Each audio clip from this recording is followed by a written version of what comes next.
So I've had the Xbox Series S for a few days now, and while I do appreciate having a get next door current gen console that can do all the cool things like fast storage, ray tracing, all that stuff, I still believe that Microsoft made all the worst decisions with the Xbox Series S in regards to storage and how they're trying to position it as the budget console for this generation.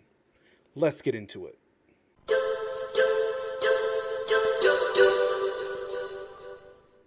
What's good, everybody? It's your boy Marcus Summers, Major Linux, and hey, welcome to a Major Online, Offline, Hands-On. I don't know what we're going to call it, probably offline, because I am not creative enough to create new things. But we're here. I'm here to talk to you guys about the Xbox One S and my thoughts about the console after having spent a few days with it. Now, granted, there have been a lot of people who've had almost a year with it because of the fact that they had the access or the luck or the bots to obtain such consoles. But luckily for me, it seems like the supply chain is starting to ease up a little bit, especially when it comes to the Xbox One S, mainly because of its price point at $299 and the fact that it's not as powerful as its big brother, the Xbox One or Xbox Series X, which has all the bells and whistles, everything you would ever want out of a next-gen console. So I was able to pick one up last Wednesday. Was it September 1st? Yeah. I was able to pick one up on September 1st, 2021. For those who want to know when exactly all this went down, did a little unboxing for it, which I'll have linked below in the description, where I talked about some things and said some things that apparently made some people very upset, and we'll get into that in just a little bit. But I do want to talk about some of the pros. Before we get into any of that, I want to talk about some of the pros about this console. Of course, things you've heard before, but I feel like I want to share my thoughts. Why can't I? If everybody else can, why can't I? So first off, I want to talk about the velocity architecture. Of course, that's the quick resume, the fast load times. Apparently, like their whole stack that Microsoft put together, including direct storage. Yes, the thing I've been harping on for a while, the thing I want to show up in Windows 10, which will show up eventually in Windows 10 and also Windows 11, is one of its marquee features for gamers. It was great to actually finally be able to use a lot of that stuff in practice, as opposed to hearing about it, reading about it, seeing how fast games can load, as opposed to what was being loaded on an Xbox One and even on PC currently. The fact that games like Forza Horizon 4, which is one of my favorite games, I would always have to sit and wait for it to load and load and load for me to be able to load it on Xbox Series S. Like in seconds, I was able to be in the game, driving around like it was nothing. It was fantastic. Also using quick resume, being able to bounce back and forth between games, like it takes about 10-15 seconds to hop in between, so it's not like snap. It's not like clicking applications in Windows and moving between windows like it's anything, like it's nothing. But still being able to load in between two separate games within seconds, as opposed to having to close an application down and then relaunch another one in order to play these games. Also, even coming back from sleep, being able to be right back into a game as if it was nothing. That is just chef's kiss on that. Also, that goes without saying, like the SSDs are playing a huge factor in that, and I do love the speed of this SSD, especially when it came to downloading and transferring games over to external devices. Being able to write things at almost near gigabit speeds. Like when I download games to my Xbox One X, I'd be at mercy of the hard drive that's built into it, to where I probably get at most 350 megabits per second on that drive. But on the Xbox One Series S, writing to the SSD, I'm seeing speeds up to about, I think it was over 600 megabits per second at any given time being written to that drive, being downloaded and written. That also goes to the fact that there is a gigabit Ethernet port on the hardware itself. So I mean, downloading games just like that, it's phenomenal. Just the speed that they've built into it to be able to get access to games, whether it's downloading and playing them or just switching in between them. Like the velocity architecture, the stuff that they've built into it is just amazing, and I love to see that, and I cannot wait until the PC can actually benefit from that a little bit more, because of course, you know, with AMD motherboards, starting with the Zen 2 architecture, which the Xbox series of consoles are based off of. They included PCIe Gen 4, which allowed for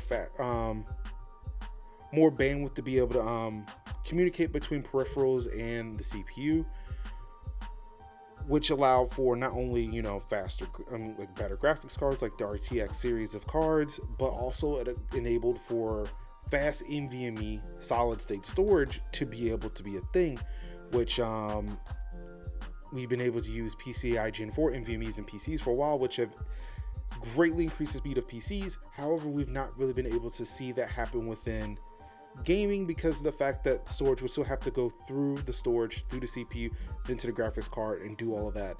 With direct storage, which is a part of the velocity architecture, it will now allow the storage, the NVMe storage, to be able to talk straight to the GPU without having to go through the CPU, which would greatly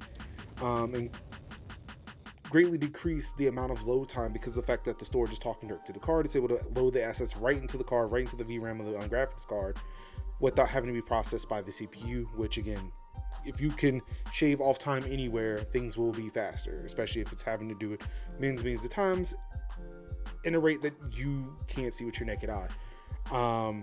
So it's good to see like what would happen in PCs in the next month or two, happening already in consoles. It's already been happening for about a year now. So for those who had series consoles up until now, thank you for early adopting, beta testing that, because I cannot wait to see that in Windows 11, so I can get that fast storage too on my PC with better looking games.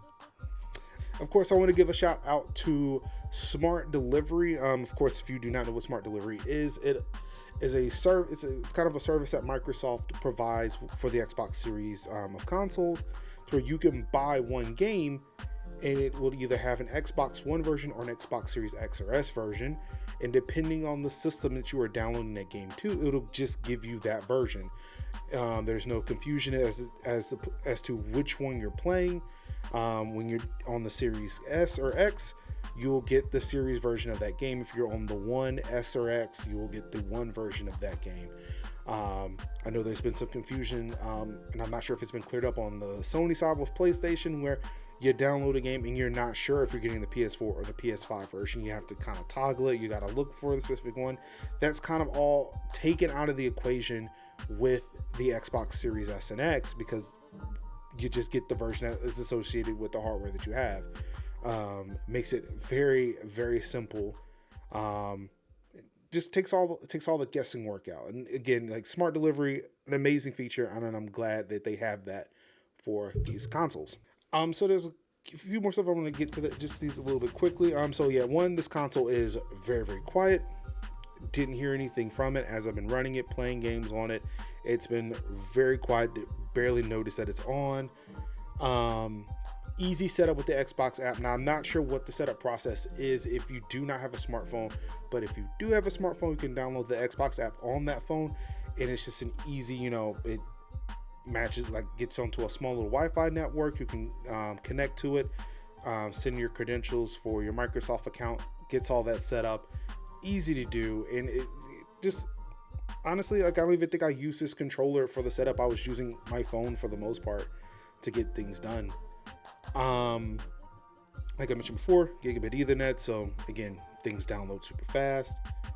But the big thing here, and I want to touch on, is the fact that these expandable storage for the Xbox series of consoles is relatively easy to use. Of course, we can go through the ones obviously the big one here, which is the expansion card that you can get From Seagate, you plug it into the back. There's actually a little expansion port at the back of the system.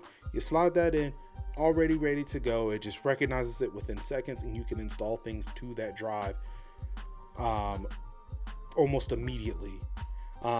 This card is important because of the fact that it is the same fast storage that is found inside the console itself. So it is an easy way to expand usable storage for your Xbox Series games. Of course, you cannot, you can also plug in external hard drives to the USB 3. Is it 3.2? It's either 3.1 or 3.2. I'll put a note somewhere of which one it is. You can plug in external hard drives through the USB ports, but those are primarily going to be used for your Xbox One, Xbox 360, and OG Xbox games, because the storage is too slow to be able to play Xbox Series X and S titles, because again, it's trying to easily stream data from your storage to the graphics processor. It can't do it that fast using USB. So the expansion card would be it's very pivotal to expand your Xbox Series S and X game storage. But as I mentioned before, it has 3 USB ports, 2 on the back, 1 in the front, where you can easily plug in external hard drives, whether it's an SSD or even platter HDDs, which is really weird to say. SSD is acceptable, but HDD is not. But I guess hard disk drive for those who do not like HDD.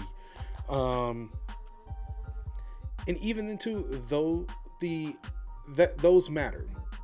Normally with SSDs you can get nowadays, they actually come with the latest version of USB, which I believe is USB 3.2 or USB 3.1 Gen 2. Whoever dictates the naming for USB ports, or the USB naming convention, they went through an identity crisis, I think in 2020. It was either 2019 or 2020.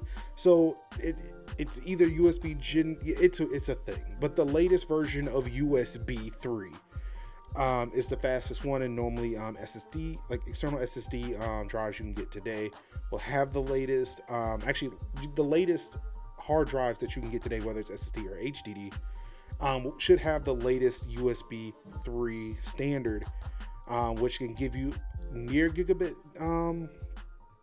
read and write. I can't remember what the actual specs are, but it makes a difference. If you have an old USB 3 hard drive that just laying around your house that you've had for years, if you were to plug that in, you may notice slower speeds, because it may be USB 3, but it may be USB 3.0 or 3.1, and it may not read and write data as fast as a lot of these newer drives.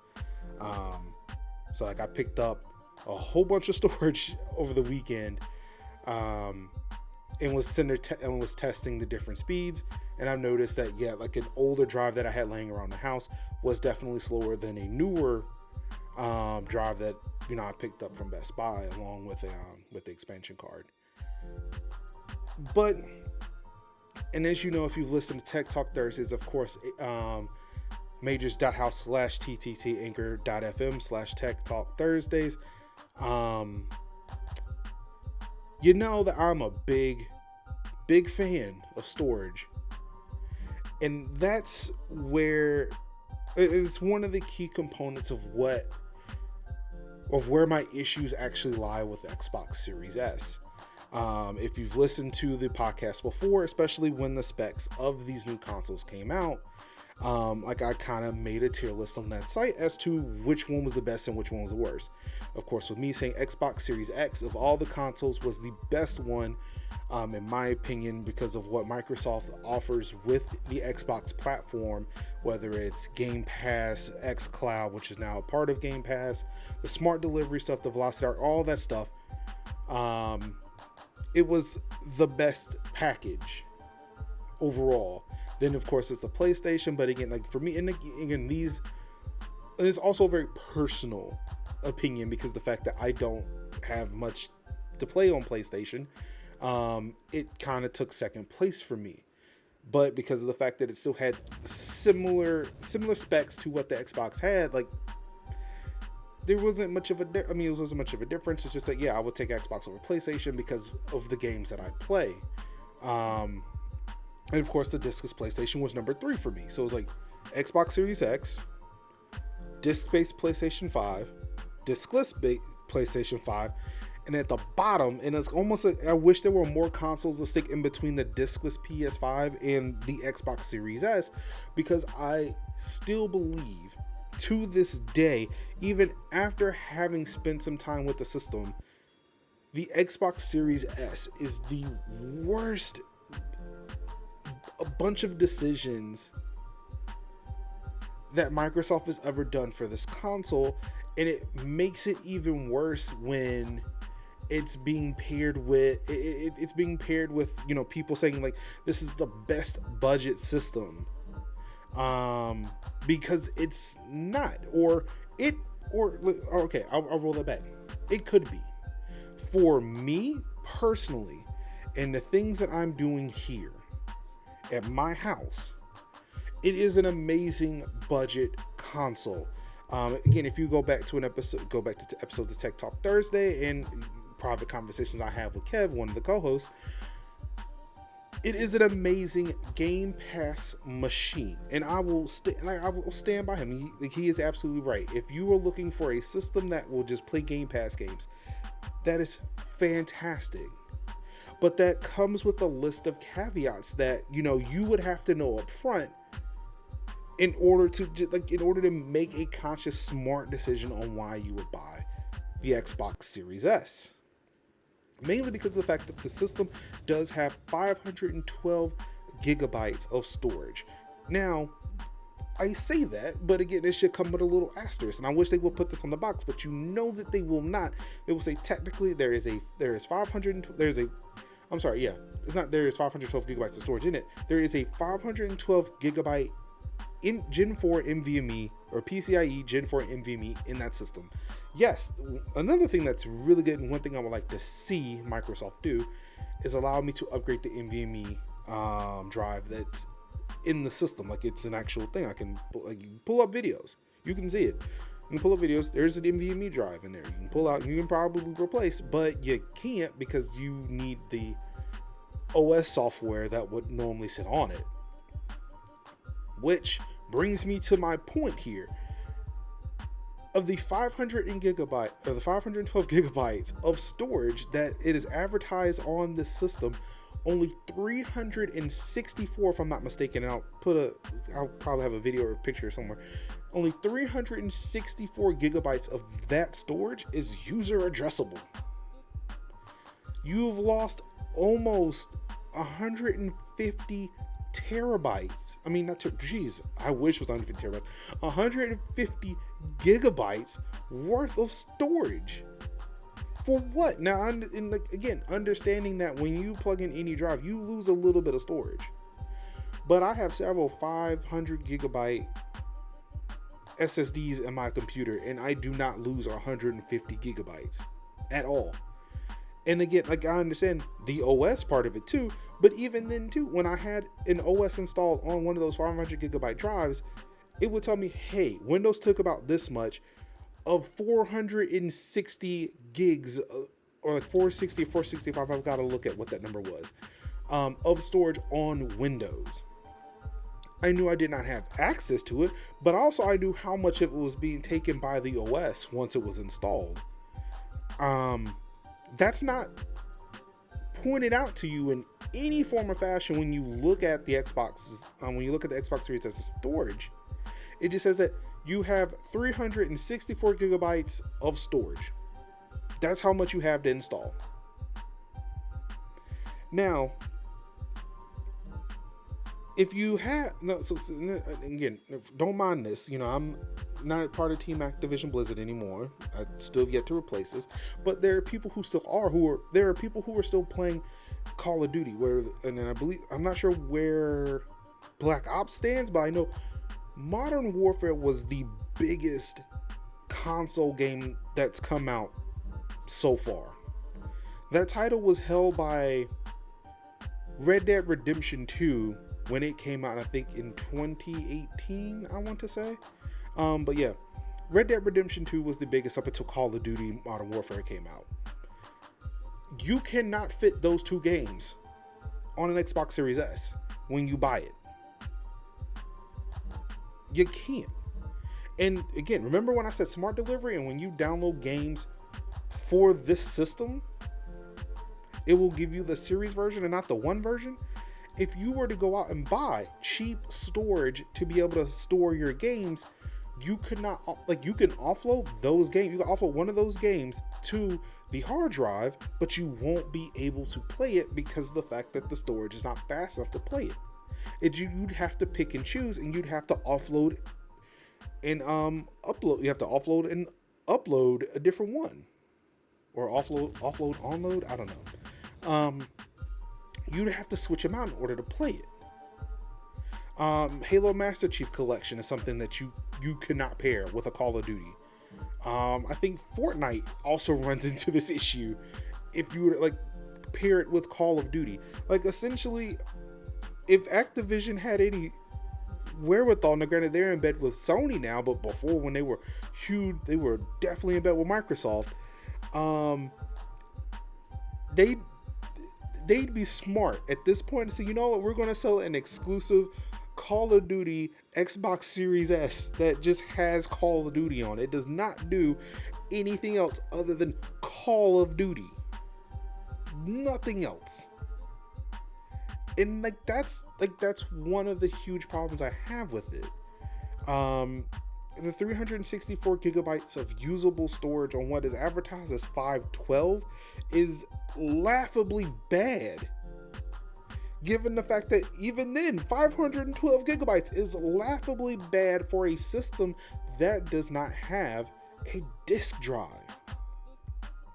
For this to be considered a budget console, for me, the console would have to have things in place for budget consumers. Now, you could say, oh, it's budget for those with fast internet and who have drives laying around if they want to. But that's not the case, and especially for people who look like me, who are in low income communities where things like storage and internet are a commodity. Like, those are things that you can't. Is it a commodity or a luxury? It's a either way, it's a thing that, you know, you'd be blessed to have if you can have it. Like, again, I have gigabit in this house. It's uncapped. It's uncapped data. I can download as much as I want. I make this joke that I can upload a terabyte of storage to Google and then just delete it if I want to and do it again, because nobody is stopping me from doing it, and I could do it really fast. But not everybody is me. Not everybody has that luxury to be able to download things very quickly, remove it if they don't need it, and then like, oh no, I've made a mistake, I do really need it, then download it again, because either they don't have the time or they don't have the data to do that. So to not have any type of like decent usable storage, or not to have like a disk drive that way people can still buy discs to use, doesn't help anybody. It does not help people who live in rural communities who may have the system and then just can't download it. My parents live in a very rural part of North Carolina, and it's so bad to where, like, my parents would say, look, we're about to hit that part of the road where our phone's cut off. And you think, that's nothing. But again, when you get further down, like, it's not like the cell phone signal gets better. They live in a virtual dead zone. And it does not get better for the landline connections either.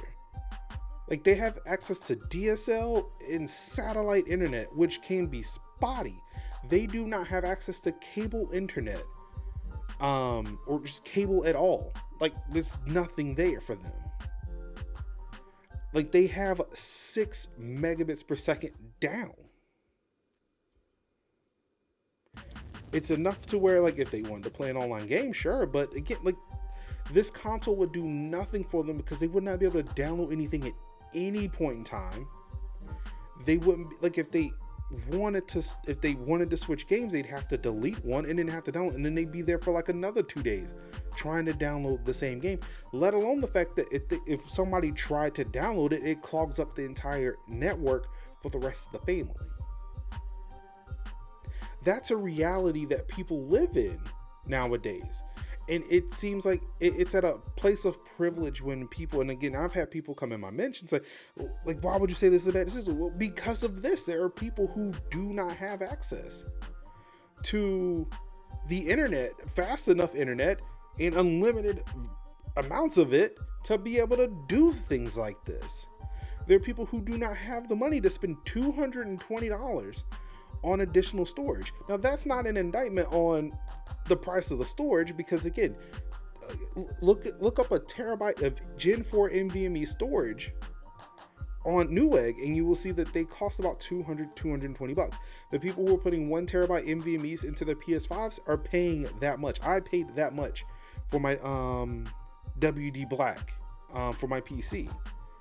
So the amount of storage is not like, again, I get why people would think that, because yeah, looking at Xbox external hard drive storage for the Xbox One, Western Digital, Seagate, what are y'all doing? Y'all are just price gouging people for the name of the device. Just because it has Xbox on it, just because it has PlayStation on. What are y'all doing? Stop that. Because again, just a regular Western Digital MyBook will definitely work, or Western Digital Elements external hard drive will work. But no, y'all don't want to tell people that. And also WD Black, what are we doing here? But yeah, like buying that store, like buying $220 worth of additional storage is not a good look. People can't afford that. Buying additional hard drives, especially if you want to sit there and hold on to this data as long as you can, even if you were okay with offloading it to a hard disk drive to play it later, because again, it's still quicker than having to download it again. Like, you're looking at almost $200 for at least a big enough drive to hold this stuff. All in all, like yesterday, I spent an additional $300 on storage just to try to download it, install games that I was even interested in, because it's that thing of like, let's say like my nieces live with my parents, so like if my nieces, they got an Xbox Series S for Christmas, but they realized they couldn't download anything. They can't pop in a disc, so they realized that, well, they got to download. So let's say they come over here, they come over to my house, they use my fast internet, they log into their Xbox Series S, and we begin just downloading games as quickly as we can or if I took it and like before Christmas, I tried to download all of these games. I would not be able to do but so much with it. I would fill up the internal hard drive very quickly, then having to go spend $220 to get more of it. And even then that'll fill up. And then on top of that, you know, hey, we got some Xbox One titles, put that on there, and then that's another hard drive. It cost me $600 to really use my Xbox Series S, and that's, to me, very unacceptable. That's not something people should be doing. That's not it becomes the antithesis of a budget system for people who are actually living on a budget. And of course, like, I want to be in before the people say, well, if they can't afford this, then maybe they shouldn't be buying new cars. Like, this is bullshit. Get the fuck out of here with that. Because, like, I'm not going to sit here and, like, again, I know I may make some very problematic statements given the fact that, you know, the life that I live. But I'd be damned if, like, I'm going to sit here and come between somebody who wants to actually enjoy something in this fuck shit that is the world today. I do not understand how people can argue that the Xbox Series S is a budget system when, for people who need a budget system, the people who are living on a budget, who would at least like to have something to enjoy, can't afford to play anything on it. They can't afford to do anything with this system. They're priced out. because either they don't have the infrastructure in their homes anywhere near their homes to download things, or like, again, it costs so much to buy storage. Like buying a $60 disc, and again, like, it's that thing of like, see, that's the thing. Like, you can't even go to like a GameStop, if you wanted to buy a new game, you can't do that because you can't put a disc in. You can maybe buy the code for it, but you can't download it. And again, if you're looking at budget, again, the used game market, and people have their thoughts on that. For me, I do not care. It does not bother me at all. It does not affect me. But again, for those who are living that budget lifestyle, they can't buy or sell used games for this system. It does not work.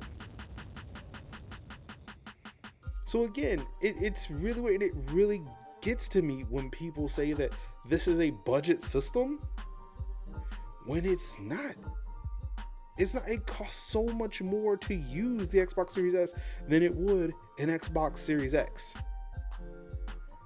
It's just, but yeah, it's a thing where I am glad that I have it, and it's a system that I can use to kind of offload some of the bigger games that are coming out. Again, like, sure, I have an RTX 3080 in my system. I have a Ryzen 9 3900X, which again is the CPU that's the same CPU architecture that's in the next gen or current gen consoles right now. But it's still a thing of like, if I'm streaming, I'm creating content with it, I may want to offload that. Or again, if I'm playing Yakuza still, yeah, I would like to be able to capture the audio of my games without having to fight with it every time I want to stream it. Yeah. But again, like, this works for me as somebody who doesn't have to worry about the constraints too much. As somebody who can go out and do these things, who can make these purchases, who can make these moves. But there are people who are not like me, who can't do these things, and then they get priced out of the thing that they thought they could afford. One thing that could possibly help them out is like, yeah, they do like the all access and like those in the live, Xbox Live and the Game Pass Ultimate stuff, and well, I guess Game Pass Ultimate includes the live now. But even then, again, if you can't download the games, what good is any of this? What good is a $300 console for a budget consumer if the person who's on a budget can't afford to do anything with it? And also before those people come and say, well, Marcus, they announced that the xCloud and the cloud stream is coming to console, so they can do, again, 6 megabits per second down, and I'm pretty sure there are people who have worse internet than that. Trying to stream something on something that's less than about 20 to 30 megabits per second is not great, and then you won't be able to play everything. You won't, like, Forza is horrible. Any type of fighting games, so trying to play Killer Instinct is horrible. Any racing game is horrible on the system. If you have, and again, that still requires you to have Game Pass. So then we're looking at more things that could be available to you. So again, I want to point out racing because that's one of the genres I love, and that requires definitely some precision to do. So Grid, Dirt, F1, you can't play any of those. Like, it's wild to think that like there are games that people would want to play and then they can't play it because there's no budget way to play it. I know that and it's the thing where, like, yeah, I can't blame Microsoft for these problems. I can't. But what I can blame Microsoft for is like the narrow scope in which they thought they could sit there, entertain this as a budget system. It's only budget because of the fact that it costs significantly less than the X. But it's not budget when it comes to the cost to actually play and maintain the system. It was not a good decision. And I think a lot of hardcore gamers, they tend to forget that. The majority of hardcore gamers, the loud hardcore gamers, the ones who, don't have to worry about a thing, can sit there and make these arguments that yeah, like $300, that's not bad. Like, I can get an Xbox Series X for my living room, my game room, and I can put the Xbox Series S on my PC if I want to play some console games or whatever. Just put it on my desk and just put it on my little monitor and play it every now and then. Like, yeah, that's great. I can do that too, and it's fun. It's fantastic. Could probably even travel with this thing. But it does, like, for the people who buy this as their main system, they can't do anything with it. They can barely do anything with it. It's not great. I can applaud Microsoft for doing some things, but again, to market this as a budget console, to sit there and it have like significantly less storage available to a user, it's not great. It's not good at all. Again, it's one hope where NVMe storage hopefully goes down, which is a thing Microsoft can control. It's a thing where broadband becomes more accessible to more people around the country, which again is something that Microsoft can control. But the one thing Microsoft could have controlled was when designing this console, putting more storage in there and putting a disk drive on. But they chose not to. And now, if people in rural places or with not as much money as the rest of us want to play anything next gen, they're gonna have to hope that the scalpers stop scalping these consoles. They're gonna hope that people mask up, get vaccinated, so that way people can go out and we can actually start getting the economy running, and we can start getting more chips and things. We can start making more chips. We can start putting more chips into things, and then we can get more consoles being made. And that's one of the reasons why we don't have chips, but because I think there's a sand issue too. But that's neither here nor there. There are things that are out of people's control, but one thing that Microsoft could have done to at least alleviate this problem would have actually been to make an Xbox Series S that had a disk drive and more available storage out of the box. I mean, could have charged that. Could have been $100 more. $399 for the disc-based Xbox Series S. I mean, it's not that big of a deal.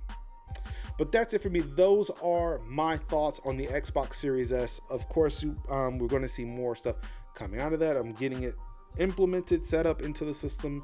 Obviously, when I finish Yakuza 0 on PC, I'm probably going to move my Yakuza playthrough to the Xbox Series S. But yeah, there's definitely some things that are coming through, so I can use the Series S, get it going.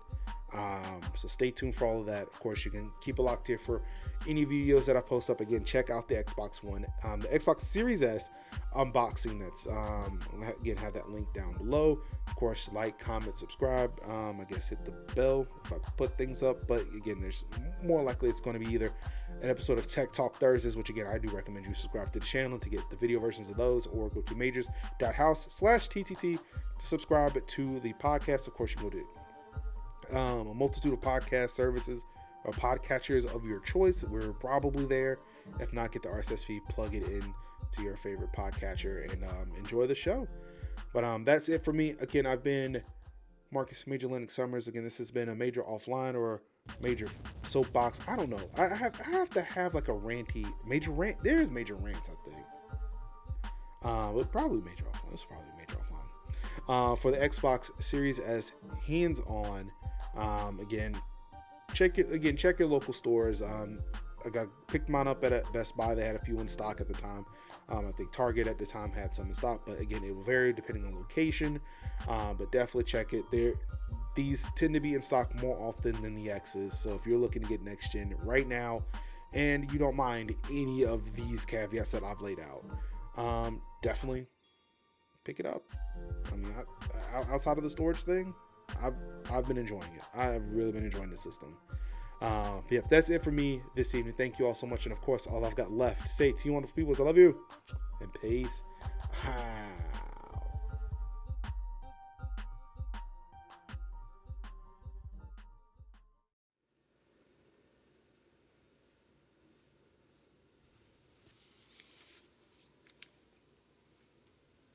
Oh, hey, thanks you for watching the video. Hope you really enjoyed it.